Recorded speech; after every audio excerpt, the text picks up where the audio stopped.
Assalamualaikum warahmatullahi wabarakatuh. Kali ini kita akan berbincang-bincang secara santai dengan Teuku Marjuki Mahmud, salah seorang tokoh pejuang dari Aceh Darussalam, Aceh Merdeka. Aceh Merdeka. Saya kira sangat penting bagi kita untuk mengetahui dari tangan pertama, ya, bagaimana sebenarnya hubungan antara Aceh dengan Indonesia, ditinjau dari sejarah yang begitu panjang sampai kemudian rentetannya timbulnya gagasan dan gerakan Aceh Merdeka. Ini semua bagi publik Indonesia belum terang benderang sebenarnya. Untuk itulah kita berbincang-bincang dan menggali informasi yang lebih akurat dan dalam dari seorang yang menurut saya sangat tepat untuk kita gali informasi tentang hal itu. Apa kabar Pak Tengku? Alhamdulillah sehat biasa saja ya. Sekarang sudah usia berapa Tengku? Alhamdulillah 75 tahun. 75 tahun. Ya. Jadi saya lahir 26 Maret 1949. 1949. Ya, ya. Berapa tahun tinggal di Aceh dan berapa tahun di luar Aceh? Saya di Aceh sampai tamat sekolah rakyat SD lah. SD. Ya. Di tahun 63 saya bermula sekolah SMP di Kota Bakti, Lamlo. Kota Bakti di PD itu Lamlo. PD ya. Cuma 2 bulan, kemudian saya pindah ke SMP Kota Cane. Kota Cane. Ya, Kota Cane tahun itu 63 ya. Nah, kemudian naik kelas 2 saya pindah ke SMP di ID Aceh Timur. Aceh Timur. Hingga tamat SMP di ID saya. Kalau Aceh Timur ini berarti di Selat Melaka ini. Ya, ID itu pinggiran Selat Melaka, betul. Betul. Jadi dari pinggiran hutan sana, Kota Cane sana, yang dekat ke bagian selatan sana kan, kan? Jadi ya pindah ke Aceh Timur, betul. Ya, gitu. Jadi saya dari kecil sebenarnya sudah lebih banyak di perantauan gitu. Di luar kampung kelahiran lah. Jadi setelah remaja ya? Remaja, kemudian ada SMP tamat di ID. Terus hanya pernah juga tinggal di kampung di Sigli. Di Aceh. Itu waktu SMA. Kelas 1 sampai kelas 3. Tahun 67, 68, 69 saya tamat SMA pindah ke Medan, kuliah di USU tahun 70. Kuliah di USU ya. Tahun 70. Ya. Oh, langsung Fakultas Hukum. Fakultas Hukum ya. Fakultas Hukum. Ya. Jadi cuman boleh dibilang waktu muda cuman 3 tahun waktu SMA di Sigli gitu ya. Itu lain. Dan itu saya 70 udah nggak pernah pulang lagi ke Aceh sampai 50 tahun begitu, lebih banyak di luar gitu, pulang sekali saja gitu. Tapi orang tua tinggal di Sigli. Orang tua saya terakhir ketika saya tinggal di Sigli, waktu saya SMA sudah balik ke Sigli. Dulu saya bersama orang tua di Kota Cane itu waktu saya kuliah di USU sendiri apa ikut ada saudara di sana apa gimana? Tidak, saya sendiri, jadi saya tinggal di tempat saudara sekampung lah, numpang ya. Kuliah sendiri Medan. Suatu perjalanan hidup yang menarik. Selama di Medan itu berapa tahun? Di Medan saya tahun 70 terdaftar di USU sampai tahun 75. Setahun? 5 tahun. 5 tahun. Ya. Gitu. Setelah itu? Tapi tidak tamat saya usulnya di Fakultas Hukum, tidak tamat ya. Setelah itu Ya, tahun 75 karena saya sudah tidak sanggup membayar uang kuliah. Oke. Waktu itu lagi berubah status uang kuliahnya dari ratusan ribu di bawah 1.000-an jadi 6.500 waktu itu. Drastis ininya ya. SPP namanya. SPP Jadi ya. ketika kuliah SPP itu sudah ngalah, nggak sanggup mendaftar lagi, daftar ulang di USU. Jadi sangat menyedihkan dan mengecewakan Oke. karena putus kuliah di tengah jalan. Gitu. Kuliah ya. Jadi sebenarnya secara masa waktu kuliah itu udah selesai ya, 4 tahun kan harusnya ya. Seharusnya harus sudah selesai, tapi saya waktu itu ada sistem pendidikan di Fakultas Hukum USU yang memang tidak seperti sekarang. Ada sistem ujian yang kadang-kadang kita sudah lulus tinggal 3 mata pelajaran yang dibawa ujian lisan, eksamen namanya waktu itu istilahnya. 1 nggak lulus, 3 gugur. Jadi itu menurut keterangan dosen sendiri waktu itu, sistem itu peninggalan Belanda, yang di Belanda lagi sendiri pun di Sekolah Tinggi Hukum di Belanda sudah nggak dipakai lagi. Tapi di USU waktu itu masih dipakai. Sistem gugur namanya. Gugur ya. Jadi kita ulang lagi tahun depan di semester yang sama. Begitu. Karena ada saya pernah kalah hukum yang kalah misalnya nyusun hukum Islam. Apa? Hukum Islam. Ya. Itu kalah situ yang lain gugur. Ya, yang lain udah lulus gugur juga. Ada 3 yang dia bawa ujian naik tingkat gitu. Ya. Jadi gitu. Jadi juga kalah di sistem gitu ya. Jadi pada tahun ke-5 saya masih sarjana muda. SMHK itu ya. Begitu. Sarjana muda Tapi hukum, ya? belum sempat SMHK juga, belum dapat. Oh, gitu ya. Masih tingkat sarjana muda berarti. Oke, sarjana Ya, gitu aja. Jadi disitulah saya keluar. USU waktu itu sudah di Padang Bulan. Pada bulan. Di Padang Bulan dari dulu ya. Pada bulan. Dosen-dosen yang dikenal oleh Tengku siapa? Ada Barus siapa?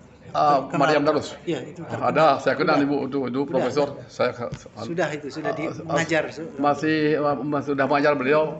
Malah ketika saya masih kuliah masuk kuliah pertama masih ada dosen-dosen yang tamatan dari Leiden. Misal Profesor Teguh Zulkarnain, Profesor Ani Abbas Manopo, Profesor Mahadi, Profesor Teguh Hafiz Ham, belakang yang saya ingat lagi dosen-dosen lain. Kemudian Profesor juga Profesor Bahtiar Agus Salim dekan waktu itu. Ada kemudian dosen-dosen yang saya kenal dan itulah juga waktu itu. Karena memang USU ini salah satu fakultas yang paling menonjol itu fakultas hukum.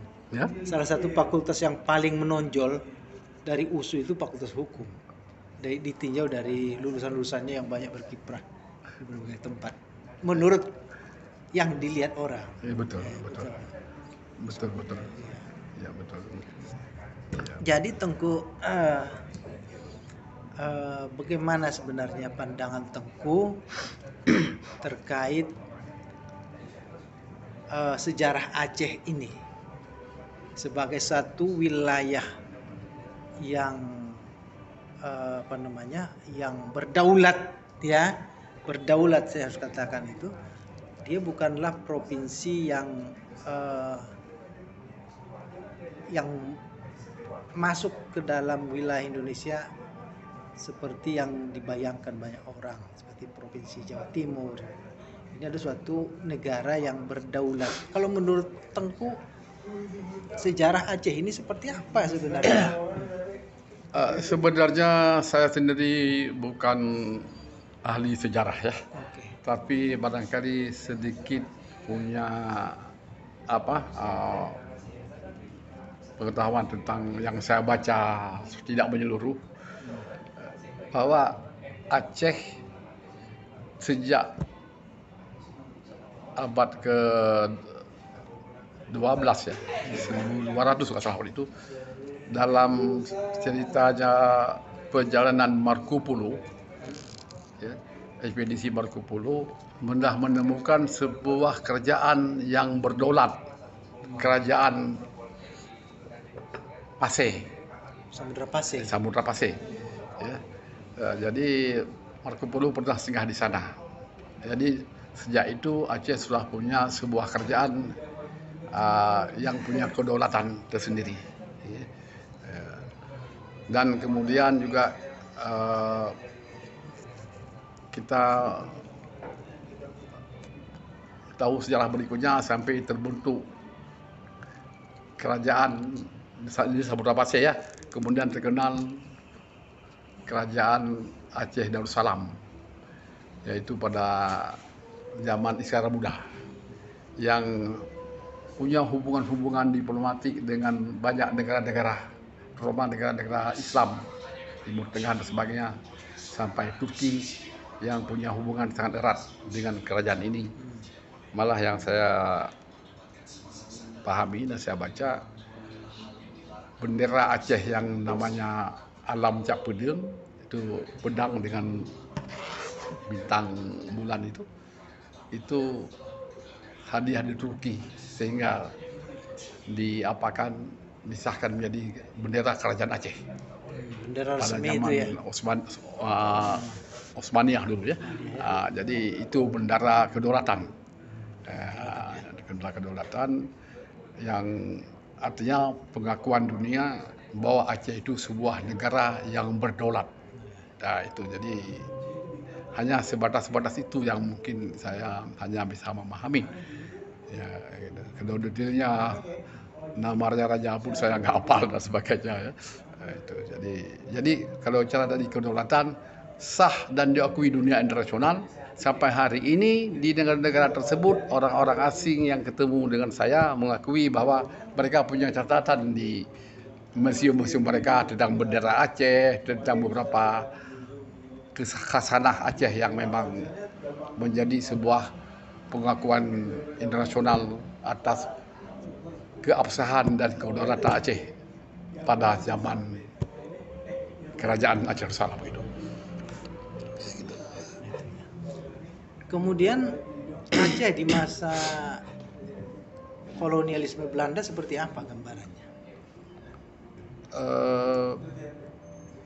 Begini, jadi kolonial Belanda ini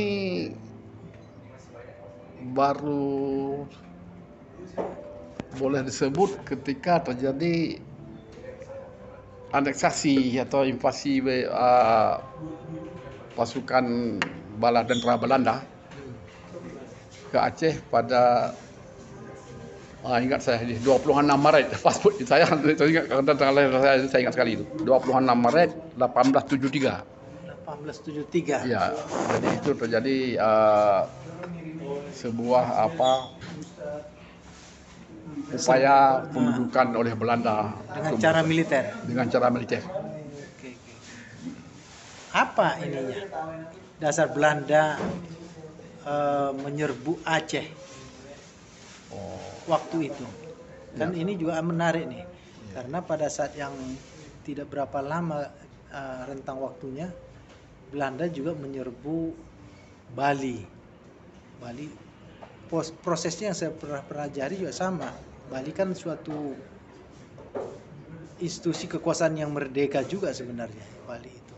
Tapi Belanda datang menyerbu dengan cara yang sama untuk menggenapi seluruh kontrol wilayahnya sekujur Nusantara ini. Ini kira-kira kalau Aceh yang tadinya kita tahu dia diakui secara kedaulatan oleh Inggris, kenapa Belanda menyerbu itu dengan cara militer?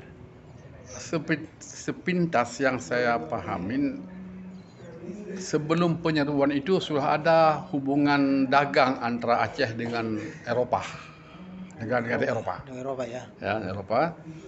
Tentang misalnya hubungan dagang, kan Aceh penghasil komoditi, ya. Ada cengkeh, ada kopi, ya. Ada coklat, pokoknya ada hasil bumi yang bahan-bahan mentah yang dibutuh oleh dunia luar. Nah, salah satu perusahaan Belanda yang sudah terjalin kerja dagang ini dengan pemerintah Aceh waktu itu dengan kerajaan Aceh itu namanya VOC. Ya. Ketika VOC melihat kekayaan Aceh, hasil buminya dan juga belakangan diketahui ada kekayaan sumber daya alam lainnya, VOC minta izin pada Raja Aceh waktu itu katanya untuk membuka kantor dagang di Aceh. Oleh kerajaan ditolak. Ditolak. Ketika ditolak untuk membuka kantor dagang di sana, karena ada terbaca oleh pihak kerajaan nanti mereka akan memperluas nanti. Yang ada niat-niat lain yang mungkin tidak bisa dikontrol. Jadi dari awal memang sudah diantisipasi. Ya. Jadi terhadap niat Belanda, karena juga Belandanya sudah tercium ada upaya-upaya untuk menguasai ya, negara lain begitu. Jadi ditolak. Ketika ditolak inilah VOC, kalau bahasa kita itu mengajak pemerintah kerajaan Belanda untuk menyerang Aceh supaya mereka bisa mewujudkan untuk menguasai bahan mentah yang ada di Aceh ini. Ya, gitu. Jadi ini yang terbaca secara garis besar. Ya. Tahun 1873. Oh iya, berarti betul. Kalau saya tidak salah VOC itu runtuh 1879 karena faktor korupsi menurut catatan sejarah yang kemudian diambil alih langsung oleh pemerintah Belanda. Oh, dari 1873 ya. 1873 serangan pertama dari itu hari pertama memang gagal. Serangan pertama saat VOC masih eksis ya. Ya, masih eksis. Jadi serangan pertama gagal, mereka bisa dipukul mundur sehingga pulang korban jenderalnya lah yang memimpin serangan itu korban, sehingga mereka pulang. Lewat mana? Lewat laut? Lewat laut, ya, pasukan lewat laut datang. Langsung ke Kutaraja? Ya, sampai mereka menyerang itu Masjid Raya, sehingga namanya yang korban itu siapa tuh? Van Hertz ya apa? Van Hertz. Ya, Van Hertz ya. Sekarang ada kuburan di sana kan? Di sini ya? Di Aceh. Oh, di Aceh. Di Aceh. Di itu tapak kuburan itu sekarang ada monumen di masjid itu. Di sini dah jatuhnya dia kena lembing di sini ketika naik tembok itu. Oh, lembing ya. Kena lembing lehernya. Saya nampak fotonya. Ada foto waktu itu tentang sejarah. Ya? Jadi larilah pasukan Belanda ini pulang ke kampungnya. Dan sejak saat itu keluarlah di semua media koran-koran Eropa. Belum pernah ada kerajaan yang di Eropa itu terkalahkan oleh negara di Asia, terkalahkan oleh Aceh. Sangat memalukan Belanda waktu itu, sehingga mereka datang kemudian dengan pasukan lebih besar. Di situ ininya ya, logikanya ya. Ya. Mereka datang lagi, terus tapi dia bisa menguasai seluruhnya, tapi ada pusat-pusat kota yang dia kuasain. Jadi perang sampai 1904 masih perang berlangsung secara tiap hari begitu ada perlawanan daripada rakyat gitu. Artinya ini perang mempertahankan kedaulatan ya. Kedaulatan ya. Jadi 1904 dan memang penyerangan Belanda ini Mose Aceh itu juga melanggar sebuah kesepakatan dunia Eropa yang dikenal dengan Traktat London pada 1824, yaitu ada kesepakatan Eropa bahwa Aceh tidak boleh diganggu kedaulatannya untuk menjamin keamanan jalur lintas internasional di Lautan Hindia dan Selat Malaka. Jadi supaya Aceh itu tetap eksis, tidak boleh diganggu. Itu udah sepakatan, tapi Belanda melanggar kesepakatan ini. Sejak serbuan Belanda itu, invasi Belanda itu ke Aceh sampai 1904 apakah transmisi, maksud saya suksesi kekuasaan di internal Aceh itu terjadi? Maksudnya dari raja ini kemudian turun ke raja ini, apa seperti apa sih ininya? Statusnya waktu itu memang Belanda sudah menguasai wilayah kota. Wilayah kota. Tapi di kota-kota pun, kota-kota yang sekarang kota kabupaten, kota kecamatan, itu kekuasaan pemerintahan masih dengan para hulu balang. Hulu balang, jadi, para hulu balang keturunan sultan-sultan juga, ya, yang dipercaya oleh sultan dulunya. Jadi Belanda nggak bisa menembus ini. Jadi pada hulu balang ini tetap yang menguasai rakyat, yang menjadi administrasi pemerintahan setempat. Gitu. Jadi Belanda hanya menguasai kota-kota yang ada pusat kegiatan bisnis mereka, ya. Jadi kalau administrasi pemerintahan malah di tangan hulu balang setempat yang sangat dihormati oleh rakyat dan juga rakyat tunduk yang bekerja dengan hulu balang ini seperti apa ininya hubungannya dengan kerajaan Aceh itu? Hulu balang ini struktur apa ini? Dulu memang jaringan pemerintah kesultanan. Ya, awalnya dari juga ada daripada keturunan sultan juga. Ya, masih ada hubungan-hubungan keluarga. Jadi mereka dipercaya untuk pengusaha distrik wilayah setempat masing-masing. Ya, jadi ketika Belanda menguasai di pusat di Banda Aceh, ya tentu administrasi pemerintahan itu tetap berjalan di bawah ini, gitu. Di bawah walaupun sempat. Raja Aceh tetap ada, eksis, apa gimana? Ya, ini pimpinan utama Aceh. Ya, tetap ada raja di Aceh. Waktu memang ada Sultan Aceh yang ditahan di Jakarta, di Batavia. Ya. Siapa? Kalau saya nggak salah, ini saya nggak berani karena saya hanya paham sepintas.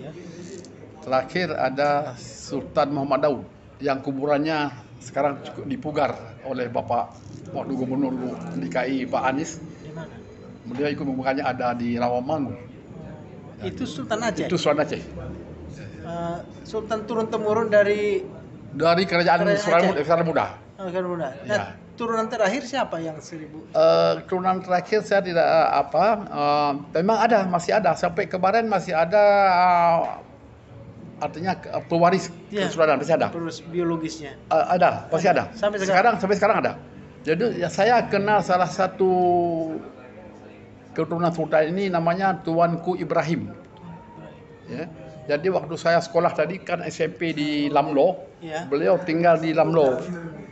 Ya, kemudian saya dengar dipindahkan oleh waktu Gubernur Aceh siapa waktu itu, entah Ali Hashimi, entah siapa, beliau ini dibawa ke Banda Aceh, ditempatkan suatu tempat yang khusus sebagai pewaris kerajaan Aceh.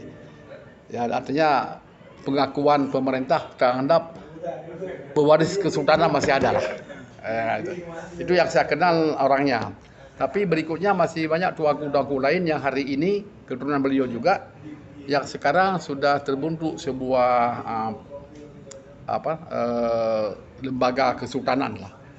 Ya, lembaga kesultanan yang alhamdulillah baru-baru ini ada saya baca di media. Jadi pewaris kerajaan Aceh itu. Jadi mereka eksis semuanya dan punya sejarah yang resmi, otentik. Ya, historinya cukup sah. Nggak terputus. Tidak terputus. Jadi tidak terputus. Kalau sosok seperti Tuku Umar, Tuku Cik Ditiro, terus Cuk Nyadin dalam hubungannya dengan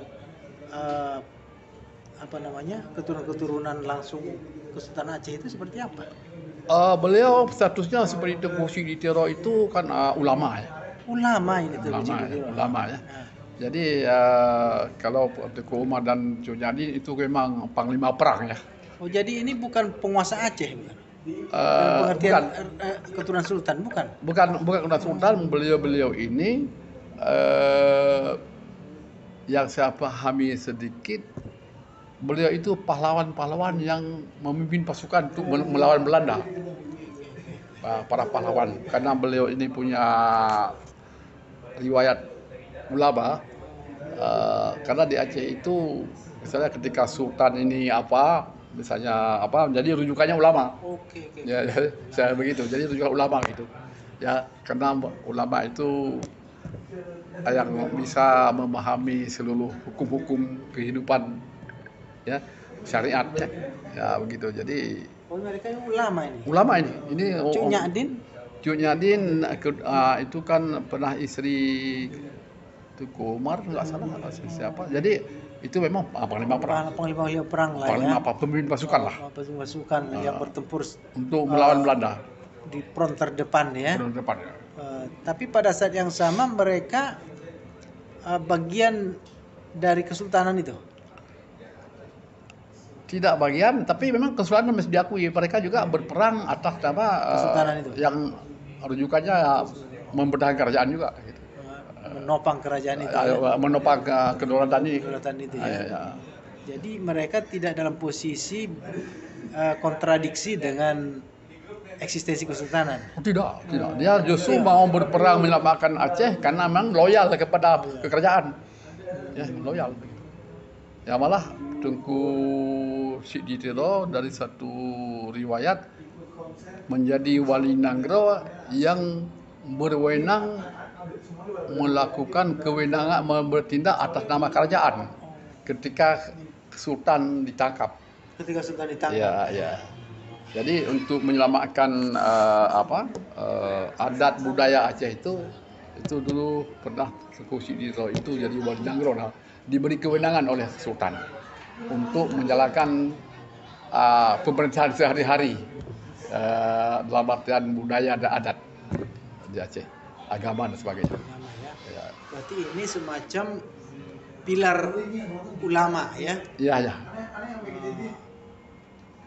Ada pilar Hulu Balang, benar? Nah, betul. Jadi Hulu Balang ini memang garis pemerintahnya. Garis pemerintah pada tingkat kewilayahan masing-masing. Ada di PD ya bisa, Aceh PD, ada di Aceh Utara, di Tamiang, di Aceh Barat, ya di sana. Jadi masing-masing ada Hulu Balang sendiri yang dulu juga merupakan jaringan pemerintah daerah. Apakah unsur Hulu Balang ini kadangkala juga tidak bisa dipisahkan dengan unsur ulama? Gimana? Apa dia terpisah? Tidak terpisah, karena memang ulama ini boleh disebut beliau termasuk decision maker di bidang adat, budaya, dan syariat. Terlebih adat budaya Aceh itu inherent dengan syariat Islam. Dan ini diakui oleh para ahli hukum adat, termasuk misalnya dari Belanda yang disebut Bapak Hukum Adat Indonesia ya. Snok. Bukan Snok. Snok itu lain cerita lagi itu. Ini ahli hukum, namanya Profesor Van Vollenhoven. Ya, jadi beliau ini yang menguasai adat di Hindia Belanda 18 wilayah adat, termasuk adat Aceh. Dalam tulisan beliau ini yang unik Aceh ini. Adat budaya keseharian kehidupan masyarakat Aceh inherent, melekat dengan syariat, tidak terpisahkan. Jadi ibarat rokok dengan daun, dengan tembakau dan tingkah hidupnya, kayak gitu, menyatu. Itu Jadi dinyatakan oleh Van Vollenhoven dan juga banyak bapak hukum adat lain. Jadi mereka mempelajarinya, datang berkesimpulan bahwa adat budaya Aceh itu menyatu dengan syariat Islam ya, nggak boleh dipisahkan. Jadi jauh lebih tebal penyatuannya ketimbang kasus di Minangkabau ya, ada di sana saat berada di kita. Mungkin. Masih ini ya. Masih berbeda ya. Macam dilema menurut saya gitu. Kalau di situ betul-betul bersenyawa ya. Betul. Ya itu satu masalah sekarang ini di tengah derasnya sekularisasi ya dewasa ini. Oh begitu. Terus kenapa disebut ada 1904? 1904 apa itu yang terjadi? Eh, Maksudnya itu berakhir perang. Oh baik. Artinya perang sporadis yang terjadi sudah terhenti Agak waktu beda, itu. ya. Oh. Jadi perlawanan bersenjata tidak lagi seperti suasana perang. Aceh sudah di kota-kota, misalnya ibu kota Banda Aceh, sudah pemerintahannya sudah dijalankan oleh kolonial Belanda. pemerintah Hindia Belanda. Oh, Ya, 1904 itu. sudah 1904, ya? 1904. Misalnya pendidikan sekolah-sekolah Belanda sudah ada, sekolah dikelola oleh Belanda, ya, artinya sudah dibuka sekolah lah, misalnya. Apa ininya, Pak? Ya. Tunggu, apa? Kenapa momen itu? Apakah Aceh kalah perang atau kenapa konsolidasi Belanda begitu berhasil pada tahun itu? Maksudnya gimana? Nah, artinya ketika Belanda tidak menyerang lagi ke wilayah-wilayah Aceh semuanya, berarti orang Aceh tidak ada yang harus melawan itu kan, karena ada perang. Karena perang sudah perang fisik, ya, perang fisik. Tetapi beberapa insiden juga kecil terjadi. Kalau Belanda ini salah tingkah, ya, jadi itu biasalah, ya, tidak apa, masih perlawanan kecil masih ada. Atau ada perdamaian? Apa gimana? Perdamaian secara Tertulis tidak ada. Nggak ada, ya? Tidak ada. Jadi mungkin jeda gitu aja ya? statusnya yang mungkin gitu aja. Status suasana yang Agak reda. tidak perang fisiknya sudah tidak lagi apa, Sesengit sebelum sesengit awal, ya, begitu perang fisik. Tapi Belanda juga tidak merasa aman ketika masuk ke kampung. udah mulai rasa Karena aman. nanti ada cerita lain, ketika masuk ke kampung saya itu malah kakek saya yang punya dayah pesantren masuk itu pernah membunuh Belanda 4 orang, sehingga kakek saya pun kemudian dibunuh juga oleh Belanda. Ini ada kuburannya, sehingga tempat Belanda dibunuh ini pun ada namanya Mon Gunung Belanda, yang saya sekarang bikin pesantren di situ. Namanya Mon Gunung Belanda, sampai hari ini namanya disebut. Mon apa? Mon artinya sumur, tempat dimasukkan apa korban Belanda terbunuh ini ke situ. 1 minggu kemudian diketahuan, diambil balik, itulah terbunuhlah orang kakek saya di situ dengan 4 orang temannya, pimpinan pesantren, pimpinan dayah waktu itu. Jadi tempat itu dikenal di kampung itu Mon Gunung Belanda sampai besok masih istilahnya, walaupun tahun lalu saya sudah menimbungnya di situ. Artinya pada tahun 1900 ke atas itu masih ada perlawanan juga gitu ada. Nah, kemudian kerajaan Aceh itu pada 1904 sampai 1945 ketika RI diproklamirkan, seperti apa ininya, dinamika eksistensinya? Detailnya saya juga tidak begitu mampu menjelaskan, tapi yang jelas Belanda itu berakhir kekuasaan kerajaan Belanda ketika Jepang masuk. Oke. Ketika Jepang masuk Oke. tahun 42, Belanda jadi hilang dari sana. jadi berlangsunglah pemerintahan militer Jepang, fasisme Jepang waktu itu sampai proklamasi begitu.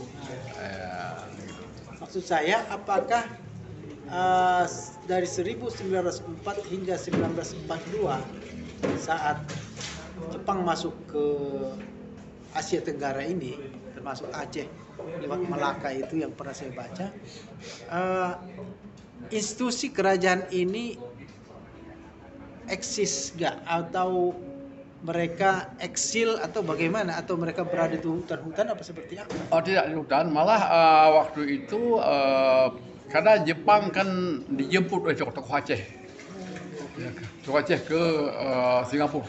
Ya. Ya, dijemput untuk mengusir Belanda, sehingga pengelolaan pemerintahan Aceh antara pemerintah Jepang dengan putra-putra Aceh yang menyebutnya berlangsung bagus, termasuk mengelola pendidikan di Aceh.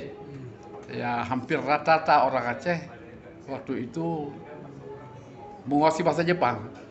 Termasuk orang tua saya malah jadi guru mengajar bahasa Jepang. Gimana caranya begitu cepat bisa menguasai Cepat ya, Jepang? hebat sekali memang Jepang ini, macam mana cara nggak tahu. Sehingga banyak orang Aceh yang dia tahu bahasa Jepang dan yang sekolah zaman Jepang diajarin bahasa Jepang. Ya, sampai tahun 45. Jadi Jepang masuk ke Aceh. Ya. Kira-kira rute masuk mereka itu lewat Banda Aceh ini, Utara Aceh ini apa lewat mana?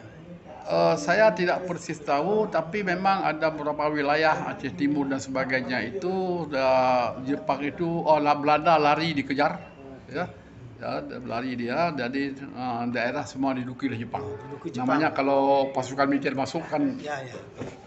orang yang musuh Ya. cabut ya, begitu. Nah, di masa itu apa betul apakah data saya salah? Hulu Balang ini sensitif nih. Hulu Balang ini pro Belanda apa pro Jepang? Pada awalnya kerjasama antara ulama dan juga pemerintah di Aceh ya aman-aman saja. Pada Hulu Balang yang dulu juga cukup bagus mengelola pemerintahannya sebagai kewenangan. Hanya saja pada setelah proklamasi, setelah proklamasi 45, kan Belanda ingin masuk lagi, Jepang udah kalah. Belanda masuk lagi, malah Medan sudah dikuasai Belanda, Unika. Ya. Tapi Aceh nggak bisa tembus, karena malah orang Aceh datang ke perbatasan Langkat Sumatera Utara itu menahan Belanda nggak boleh masuk di daerah Gebang, Berandan itu. Belanda nggak boleh masuk ke Aceh. Jadi Aceh menjadi wilayah yang tidak tersentuh oleh agresi Belanda, yang masih selamat, yang setelah proklamasi. Artinya setelah tersebutlah secara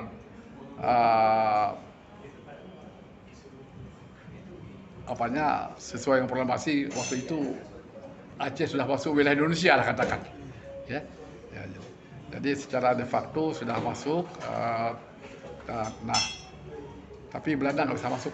Belanda tidak bisa masuk ke Aceh. Aceh ya. Nggak bisa. Jadi sehingga lahirlah sebuah pengakuan Indonesia ini, walaupun Soekarno udah dengan Hatta udah ditangkap dan sebagainya, termasuk masih ada wilayah Indonesia yang masih belum tersentuh oleh agresi Belanda, yang perebutan kembali ya.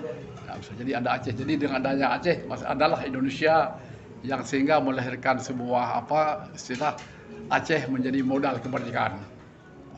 Pertanyaan saya, mengapa saat situasi semacam itu Aceh tidak langsung proklamasikan diri negara Aceh? Ini apa ini? Logikanya gimana? Padahal kan situasi sudah sangat menarik. Jadi begini, ketika itu pemimpin Aceh yang sangat terkenal Tunku Muhammad Dobreih. Pusat PU. Ya, jadi beliau mujahidin, pimpinan mujahidin dengan kakek saya juga bersama dulu. Jadi beliau yang membuat perlawanan kepada Belanda, dan juga pada Jepang. Kondisi waktu itu memang ada dua paham. Ada pihak yang sepakat untuk Aceh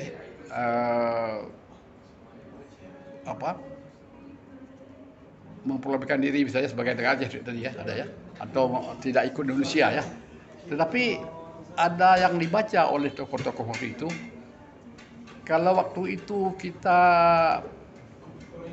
keluar Indonesia, malah kita bisa diserang balik oleh Belanda, karena Belanda udah masuk di sampai perbatasan. Jadi kalau Belanda masuk di dalam ini masih ada kaki tangan Belanda, sebagian daripada yang saya sebut Hulu Balang itu, yang ingin Belanda masuk lagi. Jadi daripada Belanda masuk, lebih bagus bertahan di wilayah Republik Indonesia. Jadi Tengku Dobro membaca kondisi ini, beliau menolak ajakan untuk kita dengan Indonesia ini kita bisa membendung Belanda dengan bahasa, misalnya Langkat Tanah Karo masih wilayah yang belum tersentuh waktu itu. Jadi disitulah maka ketika belakangan Provinsi Aceh terbentuk, Aceh pun juga Tanah Karo dan Langkat masuk wilayah Aceh di bawah pimpinan Gubernur Tengku Dobro. Karena disinilah membentengi Belanda masuk ke wilayah Aceh. Jadi kalau Aceh tembus ini, kita di dalam ada pihak yang ingin Belanda masuk lagi, percuma, kita malah bisa dikuasai oleh Belanda. Daripada dikuasai oleh Belanda, bagus kita berada dalam wilayah negara ini yang nanti kita cari solusi. Solusinya waktu itu Tengku Dobro membuat sebuah perjanjian dengan Soekarno. Aceh ada dalam wilayah Republik, tetapi punya keistimewaan. Ya, kembali ke tadi, dibolehkan sepenuhnya berlaku syariat Islam, adat budaya itu. Demi syariat inilah Tengku Dobro mempertahankan Aceh itu. Ya, soal politik nanti bisa diselesaikan belakangan. Jadi inilah logikanya ketika kenapa Aceh mau bertahan dalam wilayah Republik Indonesia. Agak bisa kita bayangkan sih. Ini kan soal pilihan strategi ya. Dan strategi. Beraliansi dengan Indonesia memang juga lagi bergulat, atau memisahkan diri terkucil kan gitu ya. Terkucil dengan perhitungan kita Aceh akan melawan kekuatan jauh lebih besar. Ya. Belanda masuk lagi. Terus sekutu yang pro Belanda, Ya, bisa dibayangkan sih. Cuma pertanyaan saya, sejak kapan, mungkin tidak semua hulu balang, sebagian besar hulu balang ini memiliki rasa nyaman dengan Belanda sampai kemudian dia memberikan jembatan untuk balik lagi ke Aceh, itu gimana? Mana penjelasannya? Sampai ini belum. Mungkin sebenarnya yang saya pahamin ya. Mungkin kalau yang lain lebih banyak tahu lagi ya. Hanya yang ada suatu hulu balang yang di Aceh itu yang disebut perang Cumbuk, itu pada tahun 46, yaitu di Kabupaten Pidi, Lamlo tadi yang saya bilang. 1946. 46 ini perang Cumbuk namanya. 1 tahun setelah itu Belanda sudah masuk agresi di Medan. Cumbuk ini lebih dominan untuk Belanda masuk lagi daripada masuk ke Indonesia ini. Inilah maka terjadilah perlawanan, terjadi revolusi sosial antara rakyat dengan para hulu balang, terjadi sengketa waktu itu.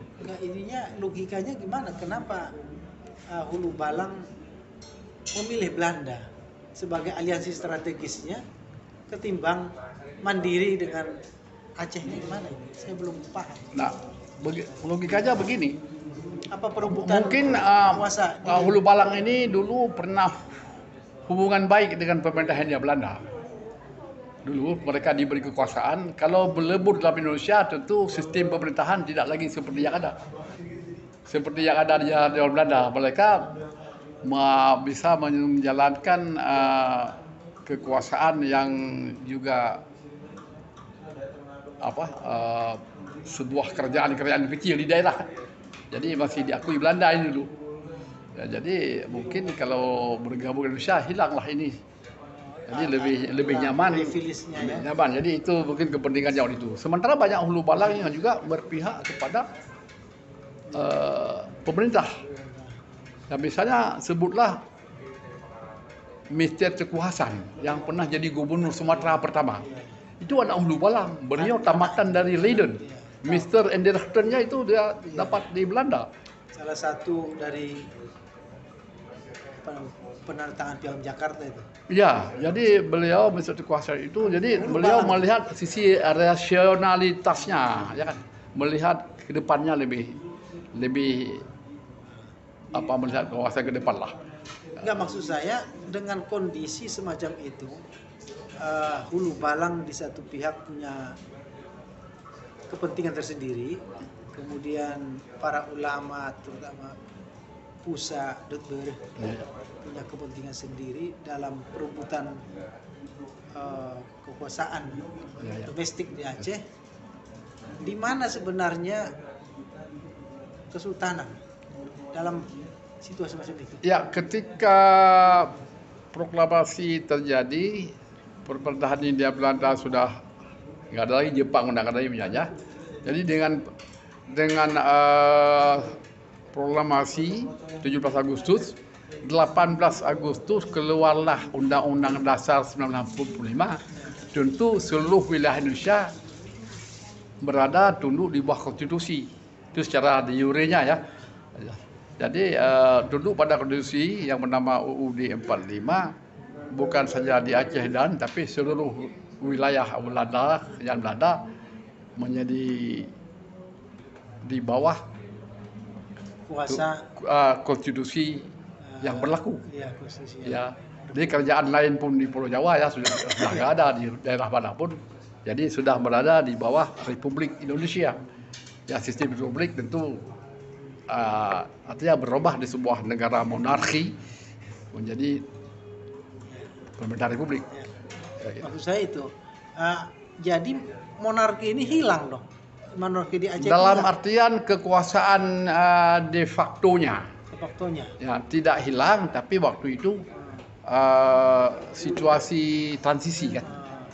Transisi ketika kita menghadapi bahaya lebih besar kerajaan Belanda, mungkin ini lebih nyaman ada sebuah negara republik yang mungkin hak-hak kewarganegaraan lebih terjamin daripada jadi anak jajahan Belanda. Kan begitu. Gitu ya. Ya, Terus jadi maksud saya logikanya begitu. Pusa atau Dotbere dalam kerangka menegakkan monarki kah atau menegakkan keacehan dalam bingkai syariat Islam itu, mana ini? Setelah selesai revolusi sosial beberapa saat, Iya ya. Aceh sudah terkuasai oleh pemerintah Republik Indonesia. Ya, sudah terkuasai oleh pemerintah Indonesia. Tengku Daud sendiri pun waktu itu sudah Gubernur Aceh, ditunjuk gubernur Aceh Oh, yang membawahi masyarakat. Jadi status quo-nya sudah terbentuk, Oke. ya sudah terbentuk. Jadi kekuasaan sudah Dalam Republik, bagian Republik Indonesia. beralih kepada Tengku Dotbere ya. Ya, itu pemerintah Aceh. Oke. Dan juga sama dengan daerah lain, Sumatera dan sebagainya. Masing-masing sudah terbentuk provinsi masing-masing. Jadi sudah berjalanlah pemerintahan Republik waktu itu. Republik ya, berarti Dan sudah aman. udah aman. Terus aman. monarki dengan sendirinya Monarki artinya tidak hilang dalam artian historis. Kekuasaan Kedudukan juga. raja-raja ini tetap ada, diakui. oke. Tapi untuk menjalani pemerintahan Republik. Ya, Republik. Ini yang penting Beda dengan monarki parlementer yang ada di Eropa misalnya ya, di Inggris atau beda ya. Jadi ini karena pemerintahan Republik ya, keberadaan pewaris kerajaan itu tetap dihormati dan diapakan, cuman tidak masuk dalam sistem pemerintahan. Ya, itu sesuai dengan undang-undang Republik ya, karena memang kita Republik dengan presiden ya. Ya, jadi bukan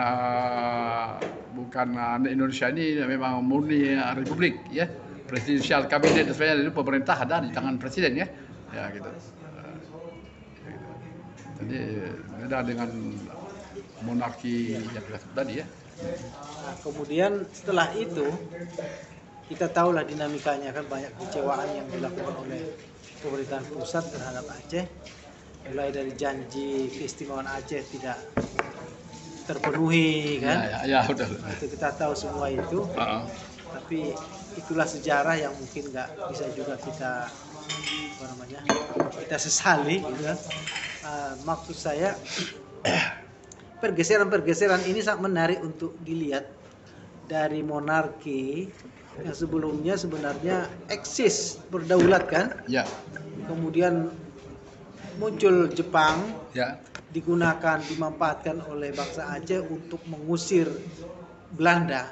karena ini adalah saingan utama monarki ketika itu, saingan bangsa Aceh. Kemudian berhasil sehingga kekuasaan bangsa Aceh terhadap wilayahnya bisa dikonsolidasi dengan rupa. Kemudian muncul proklamasi, terjadi lagi Belanda comeback karena Perang Dunia Kedua kalah Jepang. Itu situasinya. Kemudian dalam dinamikanya kemudian ada konsesi-konsesi yang harus dipenuhi oleh pusat tapi tidak pernah terpenuhi. Sekarang pertanyaan saya, ini kan sangat dinamikanya sangat dramatis dari Gubernur Bereh, kemudian kalau bahasa saya harus beraliansi strategis juga dengan DITI dalam rangka menekan pusat memenuhi janji-janjinya untuk syariat Islam. Ya. Kemudian tiba saatnya pada almarhum Hasan Tiro yang tadinya merupakan kader dari Bereh dan dalam kerangka ideologi yang sama sebenarnya, tapi bergeser menjadi ideologi nasional Aceh. Ini gimana penjelasannya tuh? Nah, betul. Ini satu yang menarik. Ini sudah masuk ke fase yang mungkin saya kalau tadi agak meraba-raba. Hari ini saya maaf saja. Tadi adik ini menyebut tokoh. Saya bukan tokoh. Okay. Saya bukan tokoh dalam hal ini, tapi termasuk orang yang memang ada. Kalau Aceh Merdeka ini lahir, saya bukan doktornya, bukan bidannya, tapi saya termasuk orang yang ada di kamar bersalin itu. Ini pernah saya sampaikan pada sebuah seminar dibuat oleh USU. USU pernah membuat seminar ini tentang sebab-sebabnya judulnya menyelesaikan konflik Aceh, ya kan?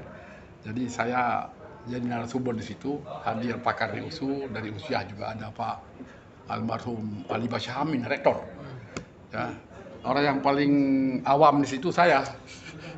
Jadi saya juga hadir jadi narasumber. Jadi saya sampaikan pengetahuan saya hanya ada di kamar bersalinnya Aceh Merdeka yang melahirkan Hasan Tiro, saya bilang. Ya. Kenapa saya ada di situ? Saya boleh dibilang kalau di sebuah proses kelahiran yang normal di sebuah rumah sakit misalnya, itu ada bidan, ada dokter, ada orang lain semua, ahli semua. Saya mungkin waktu itu orang yang ikut membersih-bersihkan kamar bersalin itulah, jadi posisi. Cuman melihat langsung lahirnya. Jadi kalau ditanya Aceh Merdeka lahir, bahasa saya waktu itu istilah itu zaman konflik ya, masih konflik itu belum damai. Dibuat diusul oleh, saya ingat ketua panitia Syahyan Asmara waktu itu.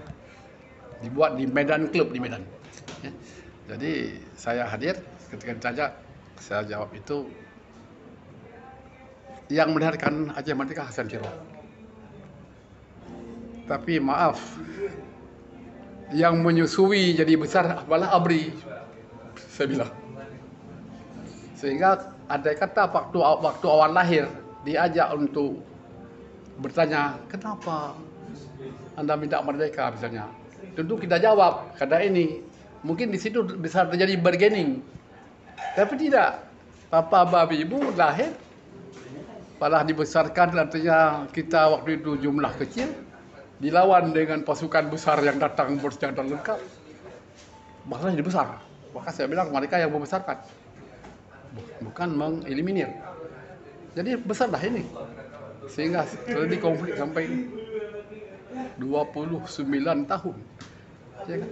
Dengan korban, masya Allah. Nah, itu memang suasana menyedihkan. Jadi kalau dibilang itu proses terakhirnya ya. Nah, alasan logikanya barangkali itu kembali ke alasan hukum. Ketika janji-janji yang dulu Hasan Tiro juga termasuk Tuntut mendukung Republik ini sebagai anak didiknya Bereh, ya, tapi belakangan harus menyatakan berpihak dengan Republik ketika ada janji-janji pemerintah pusat yang dilanggar oleh mereka sendiri, yang terus terang saja Aceh itu menjadi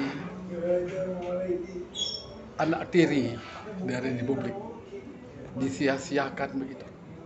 Ya, begitu banyak hasil Aceh dan sebagainya, hasil bumi, hasil adat sebagainya, semua diambil pemerintah pusat. Aceh ketika saya tamat SMA pergi ke Medan, ya, itu jalan Aceh ke Medan seperti bubur. Jalannya itu. Sampai 2 malam kita baru sampai di Medan. Nah, begitulah kira-kira. Yang banjir lagi di arah Kundo dan sebagainya. Jadi cukup menyedihkan kehidupan Aceh. Jadi ketika itu rakyat Aceh merasakan kita ini lebih jelek di zaman Belanda, lebih jelek menjebak lagi.